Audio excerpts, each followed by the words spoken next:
Why is a Muslim man allowed to have more than one wife?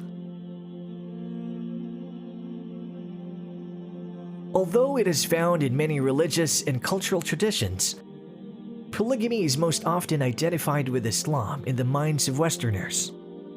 However, one does not find any limit to the number of wives in the Talmud, Bible, Hindu scriptures, or others. Therefore, polygamy is not something exclusive to Islam. There was no restriction in Hindu men regarding the number of wives until 1954, when Indian civil law made it illegal for a non-Muslim to have more than one wife. It continued among the Jew Sephardic communities until as late as 1950, when Act of the Chief Rabbinate of Israel declared it unlawful to marry more than one wife. And Christian men were originally permitted to take as many wives as they wished, since the Bible placed no limit on the number. It was only in recent centuries that the church limited the number of wives to one. Unrestricted polygamy has been practiced in most human societies throughout the world until fairly recently. In a world which allowed men an unlimited number of wives, it was Islam which limited the number to 4. Before the Quran was revealed, there was no upper limit, and many men had scores of wives, some into the hundreds. Islam placed the limit at 4 and gave a man permission to marry 2, 3, or 4 on the condition that he must deal with all of them benevolently and fairly, as indicated in the Quran. But if you fear that you will not be just, then marry only one.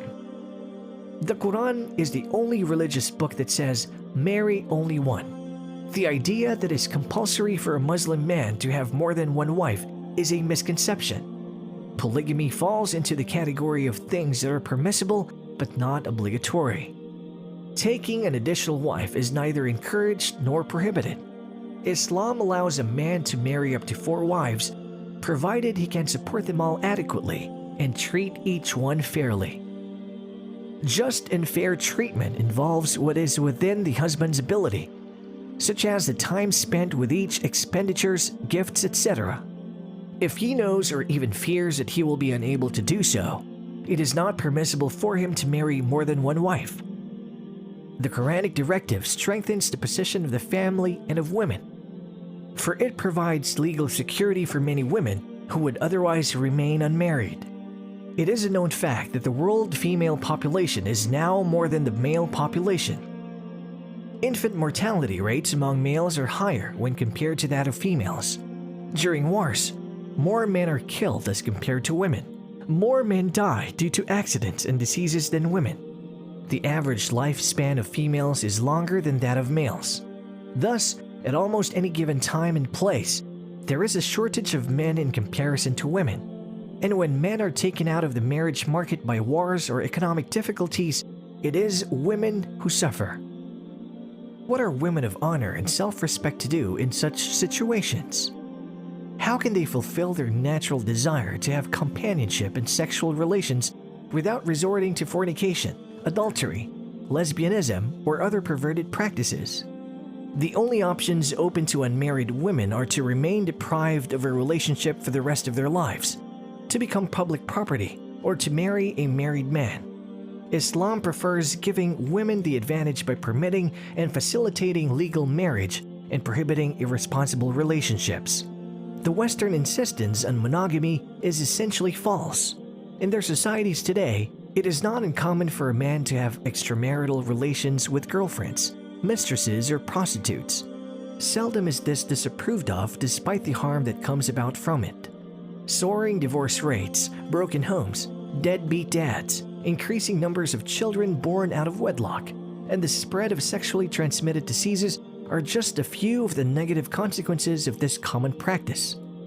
Additionally, the woman in such a relationship has no legal rights. She will easily be cast aside to fend for herself should she become pregnant or when the man simply tires of her. Within marriage, the woman has a husband who is obligated by law to provide for her and her children. There is no doubt that the second wife lawfully married and treated honorably is better off than a mistress without any legal rights or social respect.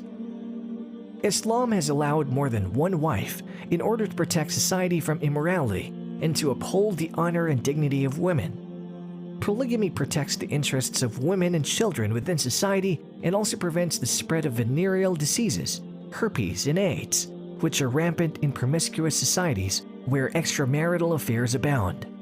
After World War II, when suggestions to legalize polygamy were rejected by the church in Germany, prostitution was legalized instead. The rate of marriage has been steadily declining there as the new generation finds marriage increasingly unnecessary and irrelevant. Yet, polygamy continues to be banned even though it preserves the honor and chastity of women. In Western societies, men prefer to keep polygamy illegal because it absolves them of responsibility. Legalized polygamy would require them to spend for the maintenance of their additional wives and offspring, while the status quo allows them to enjoy extramarital affairs without economic consequence. Granted, there is the problem of natural jealousy among wives. However, they are encouraged to overcome it to the best of their ability on the principle of liking for others what one would like for oneself. If the first wife should find such a situation unbearable, she has the option of requesting divorce. And an unmarried woman is not under obligation to accept the proposal of a man already married. She's free to decide for herself.